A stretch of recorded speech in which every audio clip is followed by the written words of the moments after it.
जय Hind. Hello friends, कैसे हो आप सब लोग। तो इस सेशन में हम बात करने वाले हैं बायोलॉजी के लमसम इसमें 90% कंटेंट को जो है इसमें कवर कर लेंगे, जो आरपीएफ के लिए जो है वेरी इंपॉर्टेंट सेशन होगा। तो इसको लास्ट तक ज़रूर देखें, क्योंकि अगर जो है आरपीएफ में बायोलॉजी या केमिस्ट्री या फिजिक्स से क्वेश्चन पूछे जाएंगे तो यहाँ से आपको ज़रूर देखने को नंबर मिलेंगे। तो चलते हैं, स्टार्ट करते हैं, अपने इस सेशन को देखते हैं। पहला टॉपिक है आज के सेशन का कोशिका। क्या है? कोशिका। कोशिका का अध्ययन क्या कहलाता है? तो साइटोलॉजी कहलाता है। प्राथमिक कोशिका को जो है प्राथमिक इकाई या सजीव के निर्माण की इकाई या कार्यात्मक इकाई भी कहते हैं। इसकी कोशिका की खोज कब हुई थी? तो 1665 ईस्वी में। किसने किया था? तो रॉबर्ट हुक महोदय ने किए थे। इन्होंने एक पुस्तक लिखी थी, उसका पुस्तक का नाम क्या है? माइक्रोग्राफिक्स। इसी में इन्होंने कोशिका का चर्चा जो है किया था। पहले जीवित कोशिका की खोज किसने की थी? एंटोनी वान लीवेनहॉक। अगर मृत कोशिका कहेगा तो, या पहले कोशिका कहेगा तो रॉबर्ट हुक, लेकिन अगर पहले जीवित कोशिका कहेगा तो एंटोनी वान लीवेनहॉक। कोशिका सिद्धांत किसने दिया है? तो स्लाइड और शॉन महोदय। कब दिए हैं? 1838 ईस्वी में। सबसे छोटी कोशिका कौन सी है? तो माइक्रोप्लाज्मा बैक्टीरिया है। मनुष्य के शरीर की सबसे बड़ी कोशिका कौन सी है? तंत्रिका कोशिका है, जो 90 सेंटीमीटर से 1 मीटर तक हो सकती है। जंतुओं में सबसे भारी कोशिका कौन सी है? तो शुतुरमुर्ग के अंडे की कोशिका है। अगर मनुष्य में सबसे छोटी कोशिका कहेंगे तो यानी पुरुष में, तो पुरुष के शुक्राणु है, और महिला में कहेंगे तो महिला के जो है अंडाणु है। पौधों में सबसे बड़ी कोशिका कौन सी होती है? तो कपास के तंतु की होती है, जो 55 से 60 सेंटीमीटर की होती है। और आंतरिक संगठन के आधार पर कोशिका कितने प्रकार की होती है? तो 2 प्रकार की, एक प्रोकैरियोटिक, एक होती है यूकैरियोटिक। प्रोकैरियोटिक कौन सी कोशिका होती है? ये अविकसित कोशिका होती है। जो जानवर हम लोगों को दिखते नहीं है, उन जानवरों में जो कोशिका पाई जाती हो वो कौन सी पाई जाती है? तो प्रोकैरियोटिक कोशिका पाई जाती है। प्रोकैरियोटिक कोशिका में जो है 70 यश पाया जाता है। कितना यश? 70 यश पाया जाता है। और यह जो है कैसी होती हैं? अविकसित होती हैं। ये किसमें पाई जाती है? जैसे नीलहरित शैवाल में, जीवाणु में, पीपी येलो यानी में, और बैक्टीरिया में। इन सभी में कौन सी जो है कोशिका पाई जाती है? तो प्रोकैरियोटिक कोशिका। यूकैरियोटिक कोशिका क्या होती है? ये पूर्णतः विकसित कोशिका होती है। यानी जिन जानवरों को हम सभी लोग देख पाते हैं, उन सभी यानी जो जीवों को हम लोग देख पाते हैं, उन सभी जीवों को जो है में कौन सी कोशिका पाई जाती है? तो यूकैरियोटिक कोशिका पाई जाती है। जैसे पादप कोशिका, जंतु कोशिका, एंट अमीबा में कोशिका, हाइड्रा में, स्पाइरोगाइरा में, इन सभी में कौन सी कोशिका पाई जाती है? तो यूकैरियोटिक। यूकैरियोटिक एक पूर्णतः विकसित कोशिका होती है। इसमें 80 यस राइबोसोम पाया जाता है। आगे केंद्रक। केंद्रक की खोज किसने की है? तो रॉबर्ट ब्राउन महोदय। कब किए हैं? 1831 ईस्वी को किए हैं। और इसी केंद्रक में ही एक क्या पाया जाता है? गुणसूत्र। गुणसूत्र की खोज किसने की है? तो वाल्डेयर महोदय ने की है। वाल्डेयर में के बाद एक आता है डीएनए। डीएनए की खोज किसने की है? तो कार्ल्स बर्न ने किए हैं। और जीन, उसी के ऊपर जीन पाए जाते हैं। जीन की खोज किसने की है? तो जॉनसन। केंद्रक में ही क्या पाए जाते हैं? गुणसूत्र पाए जाते हैं। और मानव में कितने गुणसूत्र पाए जाते हैं? तो 46 गुणसूत्र या फिर 23 जोड़े जो हैं गुणसूत्र पाए जाते हैं। गुणसूत्र क्या है? तो गुणसूत्र डीएनए और हिस्टोन प्रोटीन से निर्मित है। डीएनए क्या होता है? तो ये जो है गुणसूत्र और डीएनए जो है आनुवांशिक पदार्थ है। डीएनए का छोटा भाग या क्रियात्मक खंड क्या कहलाता है? एक जीन कहलाता है। जीन को क्या कहते हैं? जो है आनुवांशिक इकाई भी कहा जाता है। अब देखते हैं दूसरा टॉपिक, अध्ययन से संबंधित। यहाँ से भी एक नंबर जो है देखने को मिलते हैं। एग्रोलॉजी यानी सभी घासों का अध्ययन क्या कहलाता है? एग्रोनोलॉजी। सभी घासों का अध्ययन एग्रोइस्टोलॉजी भी कहा जाता है। मानव विज्ञान का अध्ययन एथ्रोपोलॉजी कहा जाता है। आर्बोरिकल्चर क्या है? तो झाड़ी वाले पौधों के काट छांट का अध्ययन क्या कहलाता है? आर्बोरिकल्चर। डेंड्रोलॉजी, झाड़ी वाले पौधों का अध्ययन करना क्या कहलाता है? डेंड्रोलॉजी। एक्सोबायोलॉजी यानी अन्य ग्रहों पर जीवन की संभावना का अध्ययन करना क्या कहलाता है? एक्सोबायोलॉजी। कीटों का अध्ययन एंटोमोलॉजी। हिपेटोलॉजी, उभयचर एवं सरीसृपों का अध्ययन। हार्टिकल्चर क्या है? बागवानी लगाना। माइकोलॉजी क्या है? कवकों का अध्ययन। ऑस्टियोलॉजी क्या है? हड्डी का अध्ययन। ओडोंटोलॉजी क्या है? दांतों का अध्ययन। ऑर्निथोलॉजी क्या है? पक्षियों का अध्ययन। ओलेरीकल्चर क्या है? साग सब्जी का अध्ययन। पीडोलॉजी क्या है? मृदा की संरचना का अध्ययन। पेलेंटोलॉजी क्या है? जीवाश्मों का अध्ययन।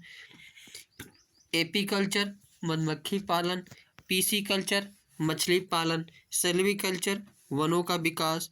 सेरीकल्चर, रेशम कीट पालन। जेरिंटोलॉजी, मानव के वृद्ध होने के कारण का पता लगाना। कैलोलॉजी, मानव के सुंदरता का अध्ययन। विटीकल्चर, अंगूर की खेती। फ्लोरिकल्चर, फूलों की खेती। सारोलॉजी, छिपकलियों का अध्ययन। एंथोलॉजी, पुष्पों का अध्ययन। पोमोलॉजी, फल उत्पादन का अध्ययन। लेमनोलॉजी क्या है? तो झीलों तालाबों का अध्ययन क्या कहलाता है? लेमनोलॉजी कहलाता है। इकोलॉजी, जीवों के ऊपर वातावरण के प्रभाव का अध्ययन क्या कहलाता है? इकोलॉजी। इथोलॉजी, जंतुओं के व्यवहारों का अध्ययन। ट्रोमेटोलॉजी, घाव का अध्ययन। कैंसर का अध्ययन ओडोंटोलॉजी। शिशु रोग का अध्ययन पीडियाट्रिक्स। नेक्स्ट टॉपिक देखते हैं मांसपेशी। क्या देखते हैं? मांसपेशी। मांसपेशी यानी मांसपेशी का अध्ययन क्या कहलाता है? मायोलॉजी। कुल शरीर में कितनी मांसपेशियां हैं? तो 639 है। मायोसिन में कौन सी प्रोटीन पाई जाती है? तो मायोसिन प्रोटीन पाई जाती है। थकान होने पर मांसपेशी में क्या इकट्ठा हो जाता है? तो लैक्टिक अम्ल इकट्ठा हो जाता है। मांसपेशी का लाल रंग क्यों होता है? तो मायोग्लोबिन के कारण। मांसपेशी होती कितनी है? तो वजन के कुल भार का 50%। सबसे बड़ी मांसपेशी कौन सी है? कहाँ पाई जाती है? कमर में ग्लूवस मैक्सिमस। सबसे लंबी सार्टोरिस जांघ में पाई जाती है। सबसे छोटी स्टेपिडस कान में पाई जाती है। सबसे चौड़ी लैटिसिमस जांघ में पाई जाती है। सबसे ज़्यादा पीठ में पाई जाती है। क्या कर रहे हो बेटा? पढ़ा लेने दो, बदमाशी नहीं करते हैं ना। मानव शरीर में हड्डी कितनी होती है? तो 260, 206 या 208। हाथ में कितनी? 60। पैर में कितनी? 60। खोपड़ी में कितनी? 22। चेहरे में कितनी? 14। श्रोणि मेखला में कितनी? 2। पसली में कितनी होती है? 12 जोड़ी। कशेरुक में 13 जोड़ी या 26। कान में कितनी हड्डी होती है? 6। कपाल में 8। ये सभी याद रखना है, एक एक नंबर ये से पूछे जाते हैं डायरेक्ट। आगे बीज। बीज कितने प्रकार के होते हैं? 2 प्रकार के। एक होता है एक बीजपत्री, दूसरा होता है द्विबीजपत्री। एक बीजपत्री जैसे धान, गेहूं, केला। द्विबीजपत्री जैसे चना, आम, जामुन। ये सभी कैसी हैं? द्विबीजपत्री हैं। यानी जिसको फोड़ने के बाद 2 भागों में बीज अलग अलग हो जाते हैं, उसे कहा जाता है द्विबीजपत्री। अब आगे देखते हैं फल और उसके खाने वाले भाग। लीची के खाने वाला भाग क्या कहलाता है? एरिल। अनार के खाने वाला बाहरी भाग। टमाटर अमरूद का संपूर्ण फल खाते हैं। सेब नाशपाती का पुष्पासन खाते हैं। किसको देख करके मुंह में पानी आ गया है? कमेंट बॉक्स में बताएं। नींबू संतरा और मौसम्मी के जूसी हेयर को सभी लोग खाते हैं। धान और नारियल के भ्रूण कोश। आम और तरबूज के मध्य फल भित्ति। अनानास और कटहल के पुष्प क्रम को खाया जाता है। फूल गोभी को के पुष्प क्रम को खाया जाता है। अब देखते हैं फूलों के भाग।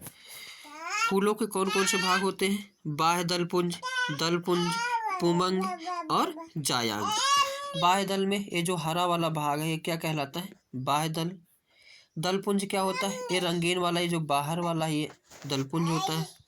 पुमंग यानी नर जनन अंग और जायांग मादा जनन अंग। अब देखते हैं पुमंग।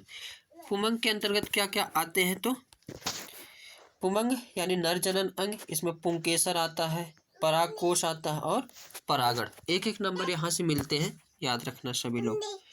मादा जनन अंग के अंतर्गत क्या क्या आते हैं? तो जायांग, अंडाशय, वर्तिका और वर्तिकाग्र। अब देखते हैं फल। सत्य फल, असत फल और अनिषेज फल, 3 प्रकार के फल होते हैं। सत्य फल कौन से होते हैं? जो अंडाशय में बनता है, जैसे आम, जामुन। असत्य फल किसे कहते हैं? जो पुष्पासन में बनते हैं, जैसे सेब। अनिषेज फल किसे कहते हैं? जिसमें निषेचन नहीं होता है, जैसे केला और अंगूर। अब देखते हैं दांत। दांत के प्रकार। दांत 4 प्रकार के पाए जाते हैं: कृंतक, रदनक, अग्रचवर्णक और चवर्णक। कृंतक क्या होता है? आगे के जो होते हैं दांत, भोजन को काटता है। रदनक क्या करते हैं? साइड में होता है नुकीला सा, वो जो है भोजन को फाड़ता है। अग्रचवर्णक भोजन को चबाता है और चवर्णक भोजन को, ये दोनों चबाने का कार्य करते हैं। आगे देखते हैं तरंगे। आगे टॉपिक देखते हैं प्रोटीन। आ जाता है कहाँ कहाँ, ये देखना है। यहाँ से भी एक नंबर पूछे जा सकते हैं। कैरोटीन प्रोटीन कहाँ कहाँ पाया जाता है? तो त्वचा में, बाल में, नाखून में, सींग में और खुर में। क्वेश्चन पूछा जाता है सींग में कौन सी प्रोटीन पाई जाती है? तो कैरोटीन।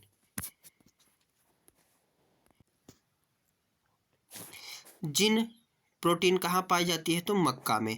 एक्टिन या मायोसिन सभी कंकाल पेशियों में पाई जाती है। अंडा में ग्लोब्यूमिन प्रोटीन पाई जाती है। दूध में केसिन प्रोटीन पाई जाती है।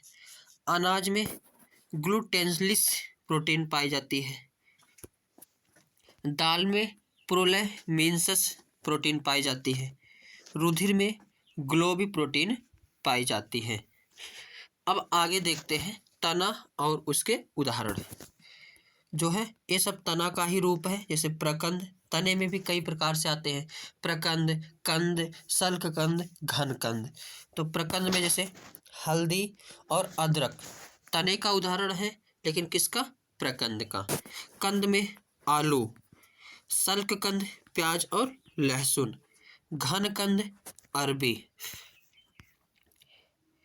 तर्क रूपी जड़ किस में पाई जाती है? मूली में। कुंभी रूपी शलजम में। शक्वाकार गाजर में। गांठदार शकरकंद या मिराविलिस में जो है पाई जाती है। कुंदिल जड़ें शकरकंद में। पुलकित जड़ें डहेलिया और सतावर में। ग्रंथिल जड़ें अम्बा हल्दी में। मणिकामय जड़ें अंगूर और केला में पाई जाती हैं। आगे देखते हैं क्रांति। सुनहरी क्रांति फल एवं सब्जी उत्पादन से संबंधित। काली क्रांति पेट्रोलियम उत्पादन। गोल क्रांति तिलहन उत्पादन। लाल क्रांति मांस या टमाटर उत्पादन। गुलाबी क्रांति प्याज उत्पादन। नीली क्रांति मत्स्य पालन से संबंधित है। श्वेत क्रांति दूध उत्पादन। नॉर्मल बोरलॉग कौन है? तो हरित क्रांति के जनक Norman Borlaug. Doctor M S. Swaminathan Bharat में हरित क्रांति के जनक। भारतीय हरित क्रांति का जन्माष्टमी जो है ये पहली बार कहाँ किया गया? तो पंतनगर। भारत की कृषि जलवायु कितने प्रदेशों में है? तो 15 प्रदेशों में विभक्त है। श्वेत क्रांति के जनक डॉक्टर वर्गीज कुरियन। अंगोरा ऊन जो है यह किससे पाई जाती है? तो अंगोरा नामक बकरी से। भारत में बागवानी कृषि कौन कौन सी है? तो चाय, रबर, नारियल, कहवा। बहार एक प्रसिद्ध जाति है किसकी? अरहर की। बरानी द्वीप क्या है? धान की एक फसल है। पूसा बोल्ड क्या है? सरसों की एक प्रजाति है। ललित क्या है? एक उन्नत किस्म का अमरूद है। मालवीय चमत्कार क्या है? एक प्रजाति है किसकी? अरहर की। आगे अगला टॉपिक है प्रमुख उत्सर्जी अंग। मनुष्य के उत्सर्जी अंग क्या क्या है? तो वृक्क, यकृत, फेफड़ा, त्वचा। चपटे कृमि के उत्सर्जी अंग आदि वृक्क है। फीता कृमि के ज्वाला, जिसको फ्लेम कहा जाता है, फ्लोम, कोशिकाएं हैं। केचुए के उत्सर्जी अंग उत्सर्गिका है। कीट के आर्थ्रोपोडा है। आर्थ्रोपोडा कीट यानी आर्थ्रोपोडा के मेलपेगी नलिका। अमीबा की जो है उत्सर्जी अंग क्या है? त्वचा या व रिक्तिका। झींगा मछली की हरित ग्रंथियां। अब देखते हैं श्वसन अंग। फेफड़ा किसके किसके हैं? तो हाथी, शेर, बाघ, बकरी, मेढक, छिपकली, सर्प, पक्षी, ये सभी जो है यहाँ पे मानव, इन सभी के श्वसन अंग क्या है? फेफड़ा। श्वास रंध्र किसका किसका है? तो तिलचट्टा तथा अन्य कीटों का श्वसन अंग क्या है? श्वास रंध्र।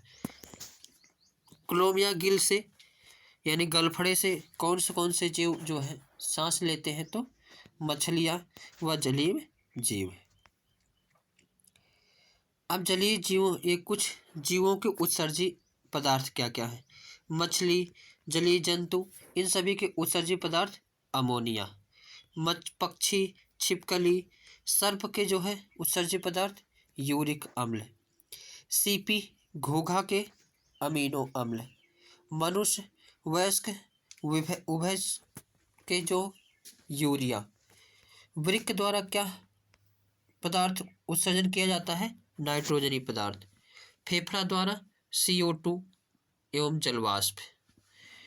अब देखते हैं द्रव एवं कार्य। 1 नंबर यहाँ से भी मिलता है। पेप्सिन क्या करता है? प्रोटीन को पचाता है। रेनिन क्या करता है? रक्त में एंजियोटेंसिनोजन को एंजियोटेंसिन में बदलता है। एमाइलेज क्या करता है? ये स्टार्च को शर्करा में बदलता है। यूरोबिलिन क्या करता है? यूरोबिलिन के कारण मानव मल का रंग कैसा होता है? पीला। ऑक्सीटोसिन क्या करता है? मसृण पेशिकाओं में सिकुड़न प्रेरित करता है। टाइलिन स्टार्च को पचाता है। यूरोक्रोम मूत्र की रंग हल्का पीला होना, यानी यूरोक्रोम की उपस्थिति के कारण मूत्र का रंग कैसा होता है? हल्का पीला। अब देखते हैं सजीवों का वर्गीकरण। पहला है मोनेरा जगत। इस जगत में प्रोकैरियोटिक एक कोशिकीय जीव को सम्मिलित किया गया है। यह सबसे आदिम प्रकार के जीव है, जैसे बैक्टीरिया, माइक्रोप्लाज्मा, नीलहरी शैवाल। नोट: माइक्रोप्लाज्मा को पादप जगत का जोकर भी कहा जाता है। बैक्टीरिया को सबसे पहले किसने देखा था? लिवेनहॉक। और नीलहरी शैवाल किस जो है प्रकाश संश्लेषण करने वाला सबसे छोटा जीव है। दूसरा आता है प्रोटिस्टा। इसमें एक कोश की यूकैरियोटिक जीव शामिल किए गए हैं। यह सामान्य विषमपोषी होते हैं, अर्थात दूसरे जीवों से अपना भोजन प्राप्त करते हैं, जैसे प्लाज्मोडियम मनुष्य में मलेरिया, पैरामीशियम स्वच्छ जल में मुक्तजीवी होते हैं। अमीबा एक कोशिकीय व सरलतम जीव है। एंट अमीबा द्वारा मनुष्य में अमीबी पेचिश होता है। आगे तीसरे फंजाई या कवक। यह बहुकोशिकीय यूकैरियोटिक जीव हैं, जैसे मृतोपजीवी, परजीवी और सहजीवी। आगे प्लांटी यानी पादप। इस जगत में बहुकोशिकीय यूकैरियोटिक स्वपोषी जीवों को रखा गया है, जैसे थैलोफाइटा पानी में उगता है, ब्रायोफाइटा उभयचर जल और पानी दोनों में, टेरिडोफाइटा स्थल पर, जिम्नोस्पर्म अनावृत बीजी, एंजियोस्पर्म आवृत बीजी। अगला है जंतुजनक या एनिमिलिया। इसमें बहुकोशिकीय यूकैरियोटिक विषमपोषी जंतु आते हैं। यह परिस्थिति में तंत्र में पारिस्थितिक तंत्र में उपभोक्ता के रूप में पाए जाते हैं। इसके दो प्रकार हैं, अकशेरुकी और कशेरुकी जंतु। अकशेरुकी जंतु, इनमें कशेरुकी दंड की अनुपस्थिति होता है, जैसे हाइड्रा, एस्केरिस, कछुआ, कीट, ऑक्टोपस, स्टारफिश, सीप। कशेरुकी जंतु कौन से होते हैं? इनमें कशेरुक दंड यानी रीढ़ की हड्डी पाई जाती है, जैसे मत्स्य वर्ग में भी पाए जाते हैं, उभयचर में भी, सरीसृप में भी, पक्षी में भी और स्तनधारियों में भी जो है ये सभी कैसे होते हैं? कशेरुक जंतु होते हैं। आगे अगला टॉपिक है जनन तंत्र या प्रजनन तंत्र। इसको देखते हैं, यहाँ से भी एक नंबर देखने को मिल जाते हैं। जनन दो प्रकार से होता है, अलैंगिक जनन और लैंगिक जनन। अलैंगिक जनन में जैसे विखंडन द्वारा अमीबा में कैसे होता है? अलैंगिक जनन होता है, वो भी किस प्रकार से? विखंडन। हाइड्रा में भी अलैंगिक जनन होता है, लेकिन किस प्रकार से? मुकुलन। कायिक जनन में यानी किन चीज़ों में कायिक जनन होता है? तो गन्ना, आलू, गुलाब, शकरकंद, यानी इसके जो है काया मतलब शरीर, जैसे गन्ने को बड़ा सा रहेगा उसको काट काट के लगाया जाता है। तो आगे अब लैंगिक जनन में क्या क्या खास बातें हैं? ये बच्चों को जन्म देती हैं और बच्चों को जन्म देना, जैसे नर युग्मक मादा युग्मक मिलते हैं तो बच्चों का निर्माण होता है। अंडज भी होते हैं, पिंडज भी होते हैं। अब देखते हैं मादा जननांग। अंडाशय कितने पाए जाते हैं? तो 2 पाए जाते हैं। इसके कार्य क्या है? अंडा का निर्माण करना। मादा जनन में मादा में जो हार्मोन कौन कौन से पाए जाते हैं? एक होता है एस्ट्रोजन, जो मासिक चक्र को जो है, मासिक नहीं रहेगा, मासिक चक्र को बनाए रखता है। प्रोजेस्टेरॉन क्या करता है? स्तन विकास और गर्भधारण। रिलैक्सेशन हार्मोन प्रसव में जो है निकलता है ताकि दर्द को ये जो है कम हो सके। अंडवाहिनी में ओवरी को यूट्रस से जोड़ती है। गर्भाशय में बच्चे का जो है निर्माण होता है। अब मादा जनन तंत्र में निम्नलिखित संरचनाओं में शामिल होती हैं। अंडाशय मादा के प्राथमिक जनन अंग है। इसमें कौन कौन से अंग शामिल होते हैं? अंडवाहिनियाँ, गर्भाशय, ग्रीवा, यौन और जनन ग्रंथियाँ यानी बर्थोलिन ग्रंथि। मासिक चक्र कितने दिन का होता है? तो 28 दिन का होता है, जिसको यमसी कहते हैं। नोट: प्रथम मासिक चक्र को मीनार्की, माहवारी या ऋतुस्राव कहा जाता है, जो 11 से 15 साल तक की लड़कियों में प्रारंभ होता है। अंतिम मासिक चक्र को मेनोपॉज कहा जाता है या रजो निवृत्ति कहा जाता है। यह 45 से 55 साल के अंदर जो है होता है। निषेचन क्या होता है? अंडाणु एवं शुक्राणु को आपस में चिपकना निषेचन कहलाता है। और निषेचन कहाँ होता है? तो फैलोपियन ट्यूब में होता है। शुक्राणु का बनना क्या कहलाता है? स्पेरमेटोजेनेसिस कहलाता है। अंडाशय से एस्ट्रोजन और प्रोजेस्टेरॉन हार्मोन भी निकलते हैं, जिन्हें मादा का लैंगिक हार्मोन्स भी कहा जाता है। पार्चुरिशन क्या है? माँ के द्वारा बच्चे को जन्म देना पार्चुरिशन कहलाता है। लैक्टेनेसिस यानी दूध का बनना। कोलास्ट्रम क्या है? दूध काल शुरू के कुछ दिनों तक का दूध हल्का पीला एवं बहुत एंटीबॉडीज उपस्थित होना कोलास्ट्रम कहलाता है। आगे देखते हैं नर जनन अंग। इसमें विषण कितने होते हैं? 2। शुक्राणु एवं टेस्टोस्टेरॉन का इसका कार्य क्या है? निर्माण करना। शुक्राणु एवं टेस्टोस्टेरॉन का। अधिवृषण परिपक्व शुक्राणु को क्या करता है? संचित करता है। वेज डिफरेंस नस शुक्राणु पेनिस में पहुंचाता है।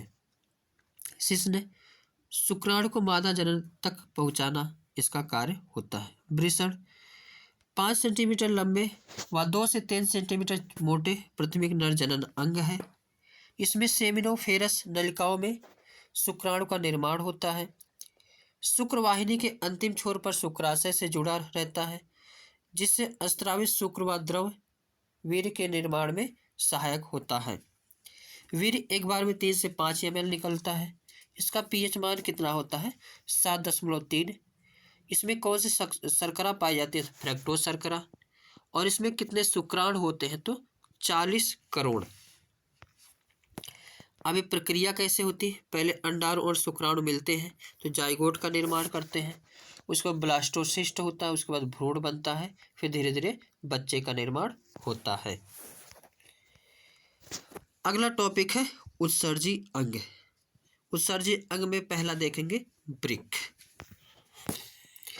उत्सर्जी अंग, मानव का प्रमुख उत्सर्जी अंग क्या है? तो वृक्क है, जो संख्या में कितनी होती है? तो 2 होती है। उत्सर्जी पदार्थ शरीर के विभिन्न उपापचयी क्रियाओं के दौरान उत्पन्न होते हैं। उत्सर्जी पदार्थ कौन कौन से हैं? तो यूरिया, कार्बनिक, अकार्बनिक पदार्थ, जल, कार्बन डाइऑक्साइड, विभिन्न वर्णक, प्रोटीन इत्यादि, ये सभी क्या हैं? उत्सर्जी पदार्थ हैं। शरीर में कई अंग उत्सर्जी के रूप में कार्य करते हैं। त्वचा क्या करता है? त्वचा में श्वेत ग्रंथि से पसीना निकालती है, जिसमें से यूरिया और सोडियम क्लोराइड निकलते हैं। फेफड़ा द्वारा कार्बन डाइऑक्साइड का और वाष्पशील पदार्थ का उत्सर्जन किया जाता है, जैसे शराब, लहसुन, प्याज, मसालों का। आंत मल का उत्सर्जन करता है। यकृत क्षतिग्रस्त कोशिका और पित्तवर्णक का। मनुष्य यूरियोकोटेलिक प्राणी है, क्योंकि मूत्र में 2% क्या पाई जाती है? यूरिया। 1 ग्राम यूरिया उत्सर्जन में लगभग 50 ml जल की आवश्यकता होती है। अमोनिया उत्सर्जन क्या कहलाते हैं? अमोनोटोलिक, जैसे जलीय जीव, मछली। 1 ग्राम अमोनिया उत्सर्जन करने में 500 ml जल की आवश्यकता होती है। यूरिक अम्ल का उत्सर्जन यूरोटोलिक, जैसे पक्षी, सरीसृप। 1 ग्राम यूरिक अम्ल के लिए उत्सर्जन के लिए 10 ml जल की आवश्यकता होती है। वृक्क का अध्ययन क्या कहलाता है? नेफ्रोलॉजी। वृक्क की इकाई क्या है? नेफ्रॉन। वृक्क का भार कितना होता है? तो 120 से 170 ग्राम। एक वृक्क में 1 मिलियन से अधिक नेफ्रॉन होते हैं। 1100 से 1200 ml रक्त की मात्रा वृक्कों द्वारा एक दिन में छानी जाती है। 1.5 लीटर मूत्र विसर्जन एक दिन में व्यक्तियों द्वारा किया जाता है। और मूत्र का निर्माण कहाँ होता है? तो वृक्क में। 20 से 30 ग्राम यूरिया हमारे शरीर में एक दिन में उत्सर्जित होता है। यूरिया का निर्माण कहाँ होता है? जिगर में। मूत्र का पीला रंग यूरोक्रोम के कारण होता है। मूत्र में दुर्गंध यूरिया का अमोनिया में बदलने से निकलता है। मूत्र का बाहर निकलना मिक्चूरियन कहलाता है, जो हमारे मस्तिष्क के तंत्रिकीय प्रक्रिया द्वारा नियंत्रित होता है। मूत्र का पीएच कितना होता है? 6। मूत्र में यूरिया, लवण, विषैली पदार्थ, जीवाणु पाए जाते हैं। वृक्क या गुर्दे की पथरी किससे बनी होती है? तो कैल्शियम ऑक्जेलेट से। यूरेनिया में रक्त में यूरिया का बढ़ जाना क्या कहलाता है? यूरेनिया। यूरेनिया कैसे खत्म की जा सकती है? तो हीमोडायलिसिस द्वारा हटाया जाता है। अब मनुष्य का उत्सर्जी अंग है वृक्क, यकृत, फेफड़ा, त्वचा। चपटी कृमि का आदि वृक्क, फीता कृमि का ज्वाला कोशिकाएं, जो केचुए का उत्सर्जी अंग उत्सर्गिका, कीट का उत्सर्गी अंग मिलपेघी नलिका, अमीबा का उत्सर्गी अंग त्वचा व रिक्तिका, झींगा मछली का उत्सर्जी अंग हरित ग्रंथियां। अब देखते हैं अगला topic sense organs. Sense organs कितने होते हैं? 5। आँख, कान, नाक, जीभ और त्वचा। ये तो सभी को पता होगा, इसमें कोई दिक्कत नहीं है। अब देखते हैं दिमाग। ब्रेन।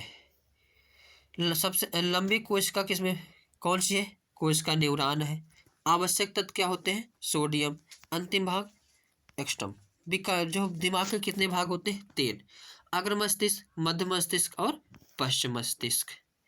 अग्र मस्तिष्क में सेरिब्रम, थैलेमस, हाइपोथैलेमस। हाइपोथैलेमस क्या करता है? आंतरिक आभास को ग्रहण करता है। थैलेमस क्या करता है? बाहरी आभास को। और सेरिब्रम क्या है? मेमोरी और आईक्यू है। मध्य मस्तिष्क के अंदर कार्पोला और पेंडिकल। कार्पोला क्या करता है? आंख और कान वाली जो प्रतिक्रियाएं होती सब कार्पोला में। पेंडिकल क्या करता है? प्रतिवर्ती क्रिया, जैसे जल जाओगे तुरंत हाथ हटा लोगे, कोई मार दिया तो तुरंत एक चांटा लगा देंगे। पश्चिम मस्तिष्क सेरिबेलम। अनैच्छिक सभी क्रियाएं, गति नियंत्रण, पाचन, एक क्या करता है? सेरिबेलम। अनैच्छिक क्रिया का मेडुला ऑब्लांगेटा। आगे देखते हैं ऊतक में उपकली ऊतक। शरीर के समस्त सतह को ढकने वाले उपकली ऊतक होते हैं। यह स्वतंत्र शरीर का बाहरी भाग, अंगों का बाहरी भाग, भिन्न भिन्न नलिकाओं का आंतरिक एवं बाह्य भाग तथा विभिन्न ग्रंथियों जैसे श्वेत ग्रंथि, दुग्ध ग्रंथि, अश्रु ग्रंथि, हार्मोन ग्रंथि, एंजाइम से निकलने वाली ग्रंथियां इत्यादि का निर्माण किसके द्वारा होता है? तो उपकली ऊतक द्वारा। त्वचा उपकली ऊतक का सबसे अच्छा उदाहरण है। मानव शरीर का सबसे बड़ा अंग कौन सा है? त्वचा। मिलेटिन वर्णक से त्वचा का रंग क्या होता है? निर्धारण किया जाता है। तो प्रश्न पूछा जाता है त्वचा का निर्धारण किसके द्वारा होता है? तो मिलेटिन वर्णक द्वारा।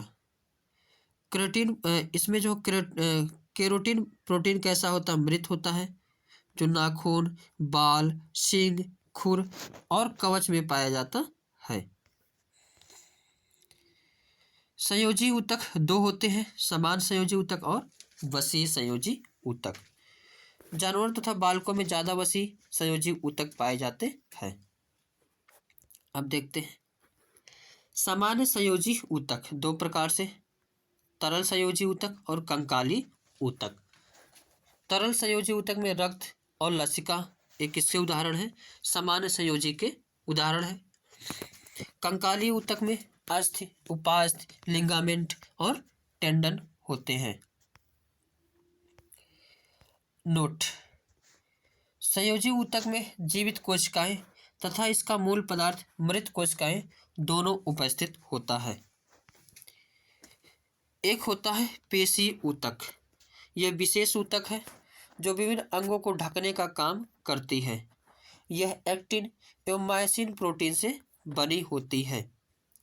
मानव शरीर में 3 प्रकार की पेशी पाई जाती है: रेखित पेशी, अरेखित पेशी और कार्डियक पेशी। रेखित पेशी क्या है? यह हमेशा अस्थि से जुड़ी होती है और यह थक जाती हैं। यह ऐच्छिक पेशियां होती हैं तथा अस्थि से जुड़कर कार्य करती हैं।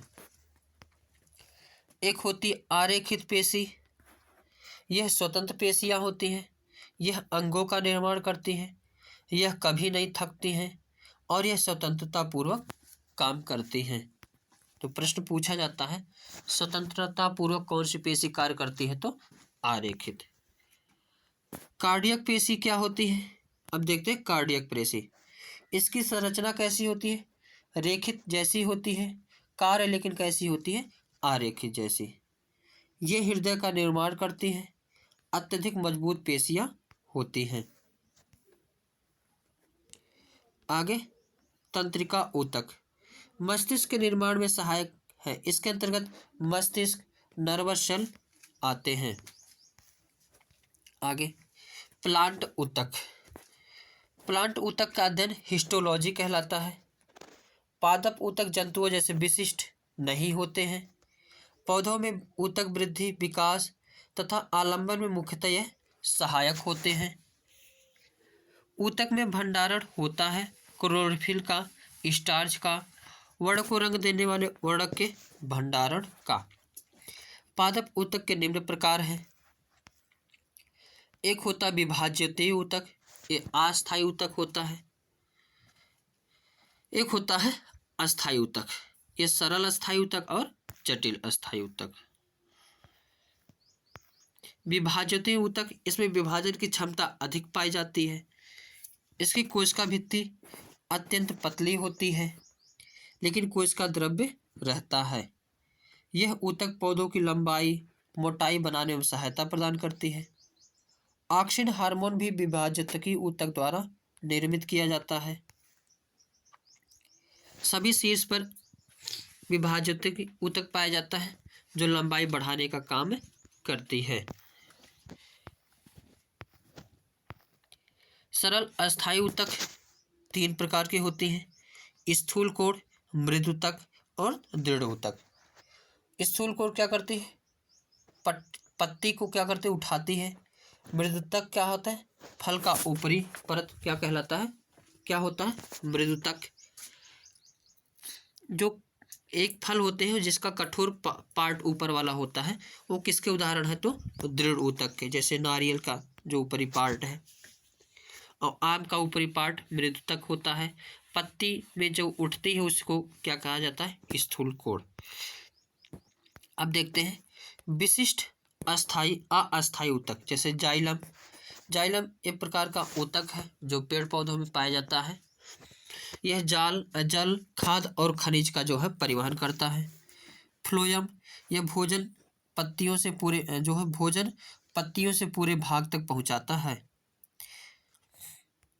जाइलम नीचे से ऊपर की तरफ जाता है, जबकि फ्लोएम ऊपर से नीचे की तरफ, मतलब हर तरफ फ्लोएम जाता है, क्योंकि खाना सबको आवश्यकता है, तो ऊपर भी ले जाएगा और नीचे भी। ऊतक यानी टिश्यू। उपकली ऊतक, संयोजी ऊतक, पेशी ऊतक और तंत्रिका ऊतक, यानी 4 प्रकार के ऊतक होते हैं। अब देखते हैं हृदय यानी हार्ट। हृदय कार्डियक पेशी से निर्मित होता है। हृदय के ऊपर पेरिकार्डियल झिल्ली पाई जाती है। हृदय का दाहिना भाग, दाहिना आलिंद और दाहिना निलय अशुद्ध रक्त के परिवहन के लिए जिम्मेदार है। हृदय का बायां भाग, बायां आलिंद और बायां निलय शुद्ध रक्त के परिवहन के लिए जिम्मेदार है। एक बार में 70 ml जो है रक्त महाधमनी में प्रवेश करती है। और हृदय रक्तदाब कितना है? 120/80। सिरा क्या करता है? अशुद्ध रक्त को ले जाता है, जबकि धमनी क्या करती है? शुद्ध रक्त को ले जाती है। लेकिन सिरा का अपवाद है पल्मोनरी सिरा, और वही धमनी का भी अपवाद है पल्मोनरी धमनी। इसका वजन कितना होता है? तो 280 से 340 ग्राम। इसमें जो है त्रिदली कपाट दायां निलय तथा बायां आलिंद को क्या करता है? अलग करता है। हृदय की धड़कन, गर्भ में बच्चा है तो 150 बार प्रति मिनट, अब बच्चा है तो 120 बार, सामान्य मनुष्य है तो 72 बार, और बुजुर्ग है तो 60 बार। बीपी लो यानी 90/60, बीपी हाई यानी 140/90। अभी एक क्रम पूछ लिया गया था, सबसे बड़ा मृत्तिका, फिर गाद, फिर रेत, फिर बजरी, फिर चट्टान, यानी ये बढ़ते हुए क्रम में है। सबसे छोटी मिट्टी मृत्तिका, उससे बड़ी गाद, उससे बड़ी रेत, उससे बड़ी बजरी, उससे बड़ी चट्टान। पौधों में मादा जनन वर्तिकाग्र, वर्तिका, अंडाशय, पुष्पाशय। एक क्रम याद कर लेना, कभी कभी क्रम याद पूछ लिया जाता है। स्त्री के जनन अंडोत्सर्ग, अंडवाहिनी, गर्भाशय और योनि, इसका ऐसे क्रम रहेगा। पुरुष के कौन कौन से हैं? शुक्राणु, वृषण, ये सभी पाए जाते हैं। आगे नीला लिटमस और प्लस हाइड्रोक्लोरिक अम्ल मिलाएंगे तो कैसा हो जाएगा? लाल हो जाएगा। लाल लिटमस हो प्लस क्षार हो तो कैसा देता है? नीला रंग देता है।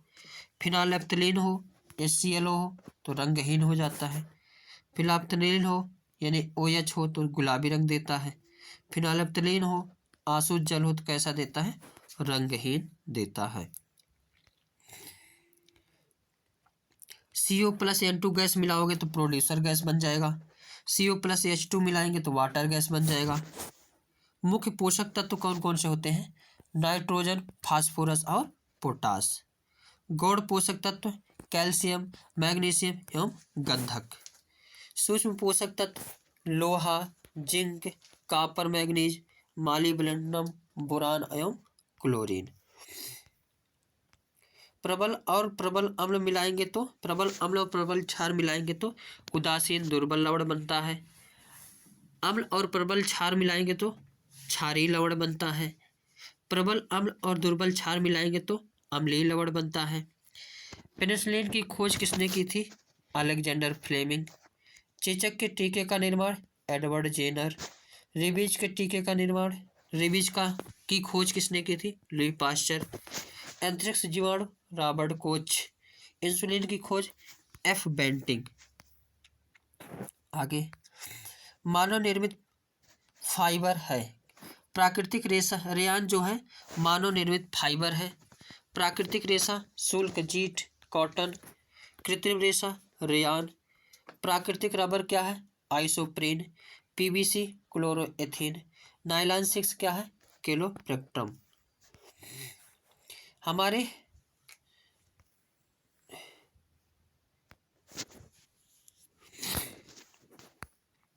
हमारे भोजन का पाचन क्रम, पहले हम इसको याद रखना, अंतग्रहण यानी मुंह में लेते हैं भोजन तो अंतग्रहण, फिर पाचन, अवशोषण, स्वांगीकरण, उसके बाद क्या होता है? निष्कासन। रुक्षांश क्या है? तो सेलुलोज बहुल खाद्य पदार्थ है। लाला रस क्या है? मंड को शर्करा में परिवर्तित करता है। पाचन का कार्य नहीं करता है ग्रसिका, बृहद्रांत और मलाशय।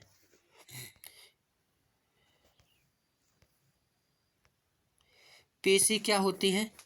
सिकुड़कर और शिथिल होकर शरीर में गति करने में सहायता करती हैं। अस्थि क्या है? तो कठोर संरचना जो कंकाल बनाती है। उपास्थि क्या है? कंकाल का भाग जिसे झुकाया जा सकता है यानी नरम हड्डी। पसली पिंजर क्या है? वक्ष की अस्थि और मेरुदंड को मोड़कर बक्से की रचना करना पसली पिंजर का कार्य है। आसवन क्या है? किसी मिश्रित द्रव के अवयव को वाष्पन विधि द्वारा अलग करना आसवन कहलाता है। निस्यंदन क्या है? किसी द्रव में आबिले ठोस अशुद्धि को फिल्टर पेपर की सहायता से पृथक करने की विधि है। निस्तारण क्या है? जल की तलहटी में जमे अवसादित मिश्रण को हिलाए बिना जल को मिट्टी सहित उड़ाने की प्रक्रिया क्या कहलाती है? निस्तारण। आगे देखते हैं आवर्त सारणी। वर्तमान में 118 तत्वों की जानकारी हुई है, जिसमें 98 तत्व प्राकृतिक रूप से पाए जाते हैं और लेकिन पहले शुरू में कितने थे? तो 63। डाबे-राइनर का ट्रिक सिद्धांत, न्यूलैंड्स का अष्टक नियम, ये सब छोड़ो, आते हैं मेंडलीव के आवर्त नियम। इसको किस रूप में रखा गया? तो तत्वों के गुण उनके परमाणु भारों के आवर्ती फलन होते हैं, अर्थात तत्वों को उनके बढ़ते परमाणु भार के क्रम में व्यवस्थित किया गया है। आज के सेशन में बस इतना ही। Thank you for watching.